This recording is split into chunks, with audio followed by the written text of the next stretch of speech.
Hi guys, welcome to another episode of AJAWI TV. I'm AJAWI, and for today we'll be looking at a topic that I've been asked to comment on, and that is what is a reasonable rate to charge a client, right?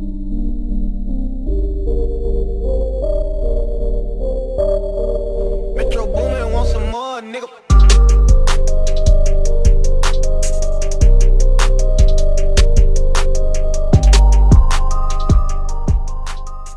Right?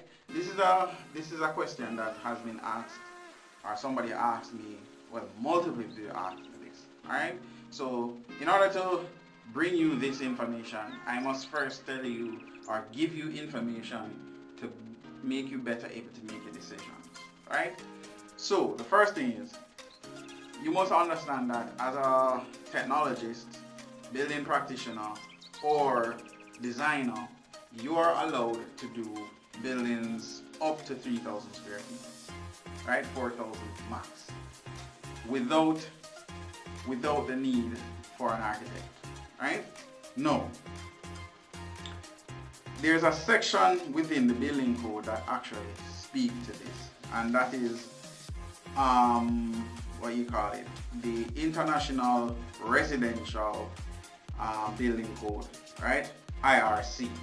So this is section R101.2, and it states that the scope that a technologist can take on, right? So it states that the provisions of the applicable sections of the International Residential Code and this application document shall apply to the construction, alteration, movement, enlargement, replacement, repair, equipment, use and occupation, location, removal and demolition of the following building type having total floor area of up to 300 square meter or 3,000 square feet, right? It states that these buildings should be one family or single family detached dwelling, right? Two family detached dwelling, and multiple single family dwelling, which are townhouses, and small and simple non-residential buildings of no more than 2 stories. So with that out the way now, we understand that hey, we're able to do 3,000 square feet of buildings without the need for an architect. That's out the way. Now, according to the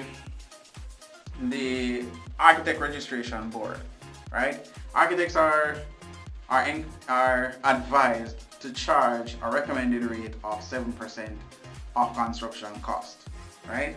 So whenever a client goes to an architect, they will be charged 7% of construction cost. Now, what is the construction cost? I estimate construction cost at say $18,000 per square feet, right? So $18,000 per square feet of building. Now, say we're doing a 3,000 square feet building. That's the value of such a building would be 54 million after construction. Once you're finished to do the construction of such a building, you need 54 million, right? Now in Jamaica, there's a thing where we ask the family to come over and we cook food and make them do the thing. Them start show black and lay black and all kind of stuff because of that. We're cooking food and we are feed them. Boom. We'll have that out of the way. Now, how much would that architect charge somebody who is doing a 3,000 square feet building? You're looking at say 0.07 multiplied by 54 million. We're looking at $33,780,000. That's the fees that would be charged. Now that's a recommended rate. That means that the architect can either reduce it or keep it at that rate, right? Now for a 3,000 square feet building, that's up in say Norbrook. Once you're finished, is a decent building. right? You're getting back a decent return on that investment. So therefore, the value is there. Now, as a technologist, you cannot be charging that because at the end of the day, you're not an architect. You don't have the experience. You're not offering the security that an architect would offer, being that he's a professional and he's regulated. All right.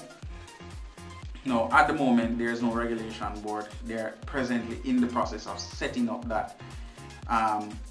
It was supposed to be launched in January of this year, January the 24th, I think, but nothing happened as yet. So let's get back to the figure that a technologist could charge, right? Now, because you're not an architect, let's say we slash that in half, so it's 50%. And let's go a little bit up below 50%, which is 3% of construction costs. All right. Now, when we calculate at 3%, we're looking at $1.62 million to design and say monitor the construction of a residential 3,000 square feet building, right?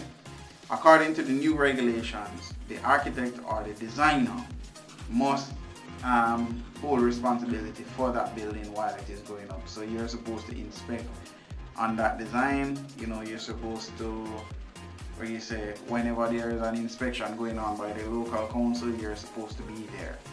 Alright?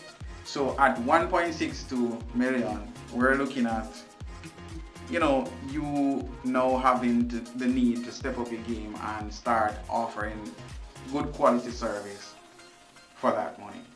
Alright? Now, mark you, it is a competitive industry because you have a lot of draftsmen out there, you have a lot of technologists out there, right? And draftsmen more likely are going to charge a fixed rate. So when they come, they will probably say, oh, it's a 3,000 square feet building, pay me 100,000 and I'll deal with it for you. And they will go back and they will, you know, find a plan that is online and draw up something and present it. Whereas a technologist, he will look at the situation, look at the context, look at the environment and design something decent for you. So that's why a technologist will more likely charge that rate when compared to a draftsman, because as the term suggests, a draftsman really draws building, a technologist really design buildings, right? What the draftsman and the technologist is two different persons, and they are, you know, they're on two different levels, because the technologist has more training and does have training in design, while the draftsman does not have training in design. So we have to understand that. So at the end of the day, that's my take on determining a rate. There are other ways to determine your rates. If it is that you would want to know that, please comment below and let me know. For example, there's a square footage rate that you could possibly charge. There's an hourly rate that you could possibly charge. And that all comes back to what you are really offering a client at the end of the day. So, you know, it's an open industry as it relates to charging a client, how you charge a client. The way I charge my client might not be the same way that you charge a client. Because for me, I'm more of a percentage of construction cost type of person, because I want to make sure that I can offer my client quality work, quality service, and without the necessary charges, then it's going to be a problem. Alright, it makes no sense. I'm doing a 3,000 square feet building, I'll charge you 100,000. That means I'm going to be rushing. Once I'm rushing, there's going to be mistakes. At the end of the day, once that job is done, when I look at how much I had to pay for my expenses as it relates to moving around, as it relates to paying the bills, as it, like, you know, because I'm using electricity, I'm using water, I'm traveling, I'm doing research, all of that. So charging 100,000 to do 3,000 square feet building makes no sense. But if it is that you look at it from a square footage point of view, you might end up with that. Understand? Alright guys, thanks for watching, thanks for liking, thanks for sharing this video. make sure you subscribe to the channel, and also please go and check out my online store on my website. That's AJAWI Construction. Just head on over to our website and check out our shop area. We actually have a measured surveying kit. It's a complete kit that has everything that you need to complete your measured survey. So head on over there and I'll see you next time.